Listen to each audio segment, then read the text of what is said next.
Halo Ngominers, apa kabar? Wih, aduh gila ini. Tadi lembur tapi aku happy banget lembur.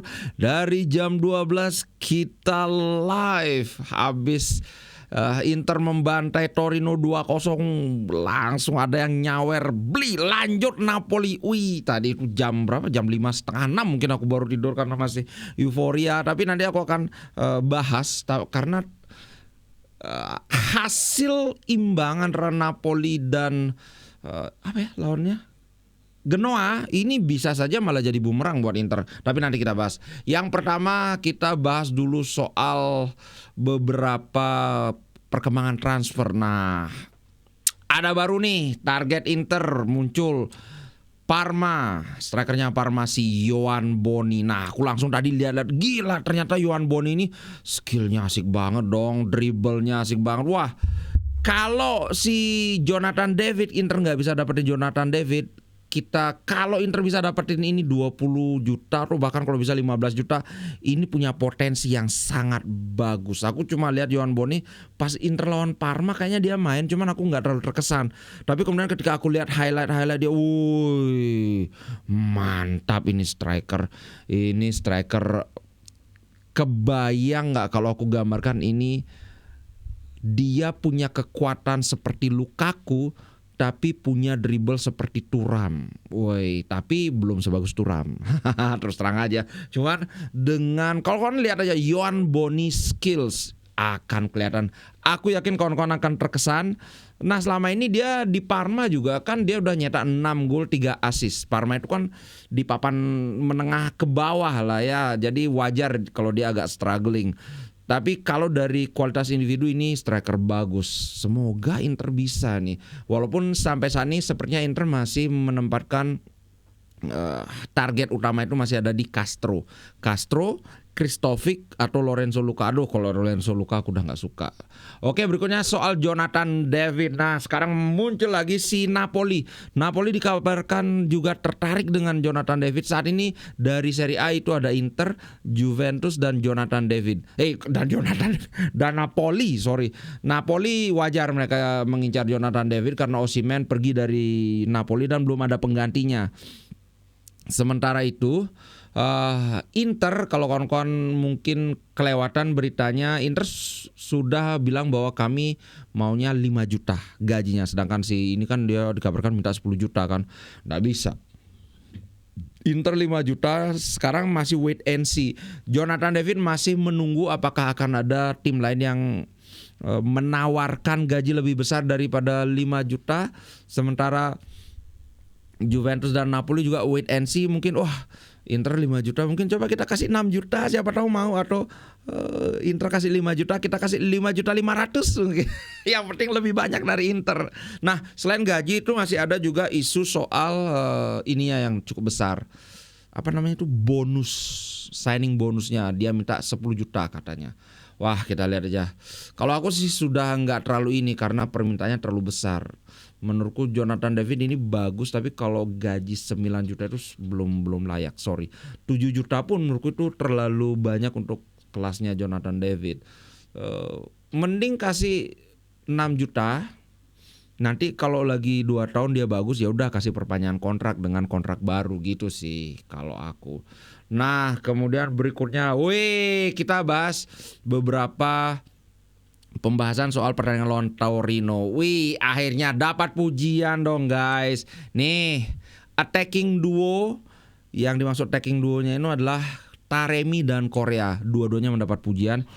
Memang Taremi gak ngegol, Korea juga gak ngegol. Tapi di sistem yang 3-4-2-1 kemarin itu, kok kemarin ya?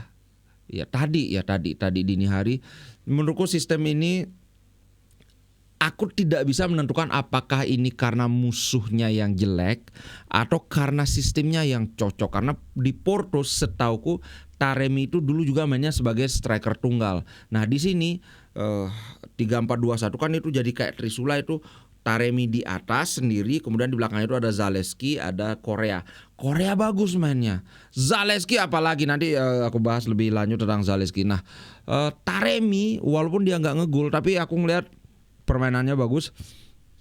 Dia ada bicycle kick itu yang sayang arahnya tepat ke arah si kiper siapa namanya, Vanja Milinkovic-Savic itu kan. Kalau nggak itu bakalan jadi gol indah. So di pertandingan tadi itu kita ngeliat bahwa Tarim ini adalah striker yang punya skill. Cuman seperti yang aku bilang, bukan aku yang bilang, sorry, Inzaghi pernah bilang bahwa Taremi itu belum pernah bermain dengan 100% karena dia cedera, tapi cederanya itu nggak pernah benar-benar sembuh. Cuman karena jadwalnya Inter padat, ya udah dipaksain, kamu main aja. Mungkin sekarang sudah mulai sembuh si Taremi. Itu kalau Korea beberapa kali dengan, anggaplah kan second striker lah ya, second striker atau attacking midfielder dia mainnya. Kemarin dengan free roll yang dia terserah bebas mau kemana saja, somehow dia ngeklik dengan si Zalewski. Apakah ini pertanda bahwa selanjutnya Inzaghi akan banyak mencoba 3-4-2-1 ini? Kita perlu lihat lagi karena pertama-tama ya musuhnya Torino gitu loh. Tidak sebanding dengan 3-5-2-nya Inzaghi yang bisa menyingkirkan Barcelona. Itu maksudnya kawan-kawan, wah kemarin oke, tapi jangan terlalu terlalu ngat itu apa sih bahasa Indonesianya?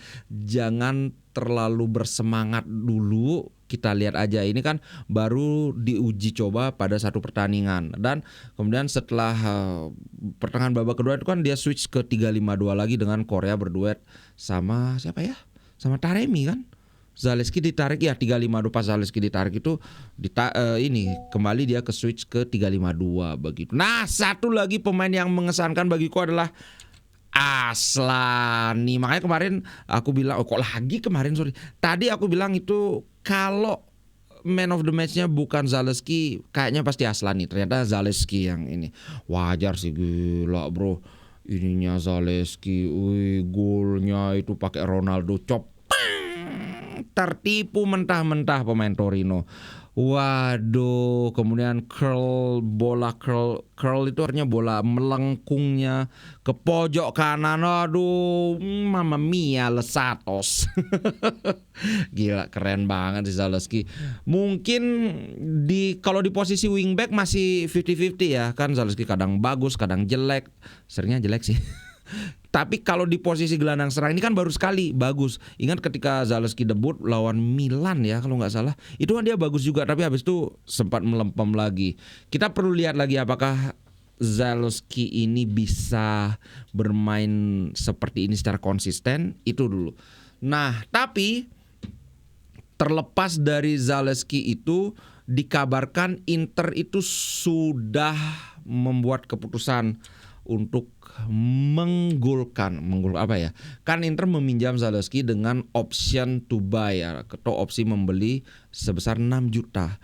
Bagiku 6 juta itu untuk sekelas Zalewski itu biarpun entarnya cuma jadi cadangan, itu sudah sangat menguntungkan bagi Inter. Jauh lebih bagus dibandingkan Buchanan. So kalau bisa Inter mungkin carikan posisi kayak kemarin itu 3-4-2-1. Aku ngeliat cocok banget dia di posisi itu. Sedangkan kalau di posisi wingback kiri dia sebagai penggantinya Di Marco, aku ngeliat terlalu permainan Zalewski itu terlalu satu dimensi. Cuma di pinggir aja dia bisa. Dia bisanya cuma nunggu bola, begitu dapat bola baru dia nyerang ke tengah. Tapi kemarin ketika dia ditempatkan sebagai gelandang serang atau mungkin second striker, bagus sekali pergerakannya. Sampai Inzaghi juga mengomentari bahwa dia terlahir untuk peran itu yang dibilang oleh Inzaghi.